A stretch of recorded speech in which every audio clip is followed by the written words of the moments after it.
네, 주요 사건, 사고, 이슈 짚어보는 순서입니다. 네, 이수정 경기대 범죄심리학과 교수 그리고 박성배 변호사 나와 있습니다. 네, 안녕하십니까? 안녕하십니까? 예. 자, 먼저 어제 국회 법사위 국정감사가 있었는데요. 이 국정감사장에서 구속된 조국 법무부 장관의 오촌 조카 조범동 씨에 대한 구속영장에 적시된 공소장을 공개해달라는 여야 의원들의 요구가 있었고요. 이 공소장이 검찰에 의해서 공개가 됐습니다. 자, 이 공소장 내용을 한번 살펴보도록 하죠. 먼저 차명 투자 의혹이 드러났고요. 또 그리고 허위 해명 자료를 낸 그런 정황도 이렇게 검찰 조사에서 드러났어요. 네, 이 공소장에 따르면 정경심 교수와 남동생이 지난 2017년에 코링크 사무실에서 코링크 신주를 5억 원에 인수하는 계약을 체결했다는 겁니다. 예. 이후에 조 씨가 수익을 보장해주기 위해서 같은 해 3월부터 이듬해 9월까지 정 교수 남동생 명의로 허위의 컨설팅 계약을 맺고 수수료 명목으로 매달 860만 원씩 1억 5천만 원을 지급했다. 검찰은 이 돈이 정 교수 남매에게 준 투자 수익금이라고 공소장에 적시를 했습니다. 예. 거기다가 지금 조 장관 가족에 대한 그 검찰 수사가 시작된 뒤에 또 각종 증거를 인멸하려고 했다 이런 부분들도 들어있다면서요? 예, 이 오촌 조카 조범동 씨가 지난 8월 20일 필리핀으로 출국을 했는데 출국 전에 코링크 PE 직원에게 압수수색에 대비해서 정 교수 그리고 남동생 이름이 거론된 자료와 서류를 모두 폐기하라고 지시를 했고 예. 노트북과 저장 매체도 교체하라고 지시를 했습니다. 실제로 교체가 이루어졌고요. 예. 이 조범동 씨는 필리핀으로 출국한 이후에도 철을 통해서 국내에 있는 장인에게 저희 집에 가서 하드와 서류를 폐기하고 이동시켜 달라고 요청을 한 바도 있다고 공소장에 적시가 되어 있습니다. 예. 자, 그런데 이제 이 공소장 내용을 보면은 정경심 교수와 관련된 내용들은 구체적으로 이렇게 언급이 돼 있지 않은 것으로 이렇게 나와 있어요. 네, 이게 이제 혐의가 없어서인 건지 아니면 전략적으로 검찰에서 이 부분을 이제 언급을 안 한 건지 그 부분은 아직까지 정확하게 알 수가 없습니다. 네. 네, 공소장 내용이 재판 중에 뭐 변경되는 경우도 없지 않기 때문에 그렇기 때문에 이제 지금 추정하는 부분은 네. 지금 아까 뭐 코링크에 지금 돈을 투자를 했다. 그런데 그래서 이제 결국에는 남동생 명의로 돈을 일부를 이제 여러 번에 걸쳐서 이제 받았다. 예, 투자 수익금처럼. 예. 근데 문제는 그 이후에 지금 코링크에 빌려주는 척하면서 조 씨가 허위 계약서를 작성해서 13억을 횡령한 부분이 있는데요.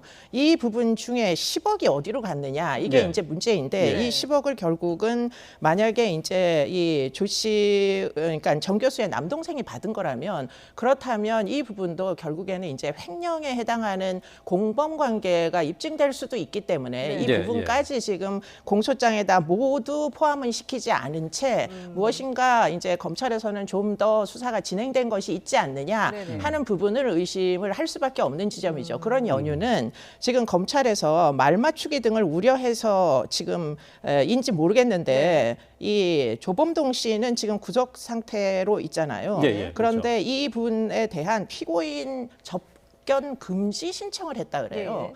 그 얘기는 지금 조범동 씨에게 누군가가 접근을 해가지고 예를 들자면 말 맞추기 같은 것들을 할까봐 예. 지금 접근을 금지한 거니까 뭔가 조 씨와 이제 정 교수 남매에 관련된 내용을 네. 검찰이 쥐고 있는 게 있지 않느냐 이렇게 이제 생각을 하게 만드는 대목이라는 거죠. 예.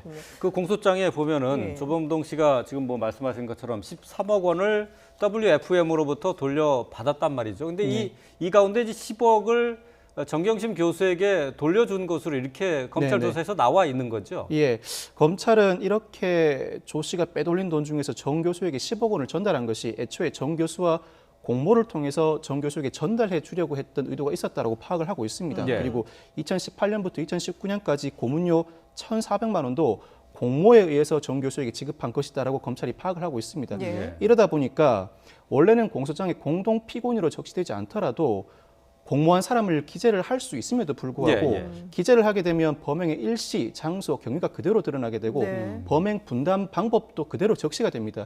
이를 보고 정 교수 쪽에서 입을 맞추거나 증거를 인멸할 시도가 있다고 보고 공소장에는 굳이 정 교수를 적시하지 않은 것으로 보입니다. 예. 근데 수사에 대비한다고는 했지만은 공소장에 이 정도 내용이 나왔으면은 뭐 저 정경심 교수 측에서도 대강 어느 정도 상황을 파악하고 대비하고 있는 것 아니겠습니까? 어느 정도 상황을 대비할 수 있는데 공소장에 공모한 사람을 기재하게 되면 그 공모관계를 구체적으로 적시를 해야 됩니다. 예. 단독 범행이 아니라 공모관계에 의한 범행이기 때문에 공모관계 그리고 역할 분담관계를 굉장히 구체적으로 적시를 해야 하는데 그렇게 되면 대비가 더 수월할 수가 있죠.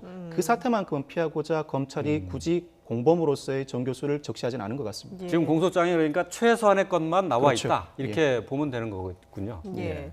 자, 그런가 하면 지금 오촌 조카에 대한 것은 그렇고요. 지금 또 오늘 조국 장관의 동생이 원래는 구속영장 실질심사를 받게 돼 있습니다. 잠시 뒤에 예. 이제 10시 30분에 원래는 예정이 돼 있는데 허리 디스크 수술을 받아야 된다라고 하면서 이걸 좀 연기해달라 이렇게 요청을 했어요. 네, 뭐 그렇게 연기를 했습니다. 그런데 이제 최근에 부상을 당해갖고 허리 예. 디스크가 생겨서 급히 수술을 받기 위해서 병원에 입원을 했다. 이렇게 예, 예. 이제 현재 주장 중인데 뭐 지금 보시다시피 언론에 저렇게 건강한 모습으로 다니던 게 보행하던 게 이제 잡힌 적이 있어가지고 예. 네. 이 부분은 사실관계를 좀 확인해 볼 필요가 있겠는데 어쨌든 이제 뭐 지금 현재는 입원한 상태로 보입니다. 네. 그러다 예. 보니까 지금 이제 이분도 지금 이제 혐의를 받고 있는 게 지금 이 이제 학교 재단에 지금 두 사람이 불법으로 취업을 하기 위해서 알선의 대가로 돈을 이제 받았다 이런 네네. 혐의거든요. 예. 예. 그 두 사람 조 씨와 박 씨는 현재 이미 구속 상태입니다.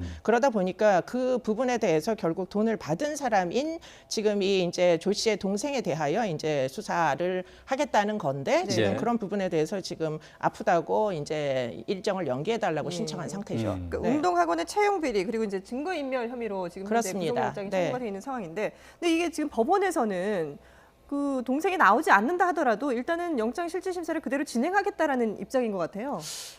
사전 구속 영장의 경우에 즉 체포되지 않은 구속 영장 심사의 경우에는 구인장을 발부를 하고 그 구인장을 받은 검찰이 집행 여부를 결정하게 됩니다. 예, 그런데 이 구인장을 통해서 이 조국 장관의 동생 병원에 입원해 있는데 굳이 집행할지 여부는 검찰 판단에 맡겨져 있습니다. 네네. 예. 그래서 구인장을 집행해서 법원으로까지 신병을 확보해 오면 그대로 영장 실질 심사를 진행하고 그렇지 못하면 신문이 진행되지 않는다는 게 법원의 입장입니다. 일단은 기다려 보겠다는 것이거든요. 예. 만약에 검찰이 구인장 집행을 못하게 될 경우에는 법원은 다시 영장 실질 심사 기일을 잡고 구인장을 재발부해야 됩니다. 통상 구인장의 집행 기간은 일주일입니다. 네. 아, 그러면은 일단 그 지금 예정된 시간은 뭐 아까 10시 30분, 얘기했지만 10시 반이에요. 예.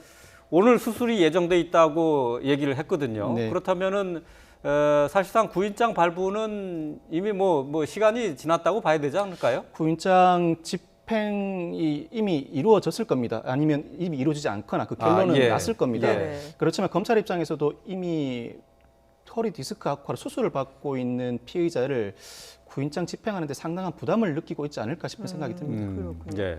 근데 지금 뭐 보면은 정경심 교수도 몸이 불편하다, 뭐 검찰 소환 조사를 응하긴 하지만 그래도 몸이 불편하다라는 얘기를 하고 있고, 지금 조국 동생 같은 경우도 조국 장관의 동생 같은 경우도 오늘 만약에 영장 실질 심사가 이루어지지 않는다면 이게 또 연기가 되지 않겠습니까? 네, 이러다 네. 보니까 이 사건, 조국 장관과 관련된 사건들이 좀 너무 길어지는 게 아니냐 이런 불안감들이 나오고 있어요. 네, 뭐 길어지는 건 틀림없어 보이고요. 그러나 지금 이제 몸이 아프다는 것을 이제 뭐 치료를 못 받게 하면서 구속을 시킬 또는 수사를 진행할 이런 뭐 권한은 없기 때문에 네네. 일단은 기다려 보면서 뭐 회복 여부를 보면서 아마 영장 실질 심사도 진행이 될 것으로 그렇게 보입니다. 어쩔 수 없는 일이라고 보이고요. 네. 그만큼 검찰은 좀 더 이제 여러 가지 증거들을 확보하는데 시간을 벌었다 이렇게도 볼 수 있겠습니다. 아. 예. 지금 어쨌든 뭐 지금 조 장관의 동생 같은 경우에는 웅동학원에서 채용 비리와 관련한 혐의로 지금 영장이 발부가 된 건데요. 지금 현재 상황에서는 어떻게 보십니까? 이미 돈을 전달한 두 사람은 구속이 돼 있는 상태거든요. 그렇죠. 법원이 영장 실질 심사를 진행하게 된다면 구속영장 발부 가능성이 다소 높은 게 사실입니다. 받고 있는 혐의가 전 웅동학원 사무국장으로 재직할 당시 채용 대가로 2억 원을 지급받았는데 네. 그 과정에서 관련자인 조모 씨와 박모 씨가 이미 구속돼 있고 검찰은 오히려 주범이 조 장관의 동생이라고 파악을 하고 있거든요. 네. 예. 그리고 그 과정에서 관련 자료를 폐기하고 해외 출국을 지시한 것도 조국 장관의 동생으로 알려져 있습니다. 즉 이미 하급자인 사람들이 구속돼 있고 증거 인멸을 시도하려는 정황이 있기 때문에 영장 실질 심사가 진행된다면 영장 발부 가능성은 다소 높아 보입니다. 예. 예. 자, 예정돼 있는 영장 실질 심사가 이루어질 수 있을지 그 여부를 저희가 잠시 뒤에 또 알아보도록 하고요.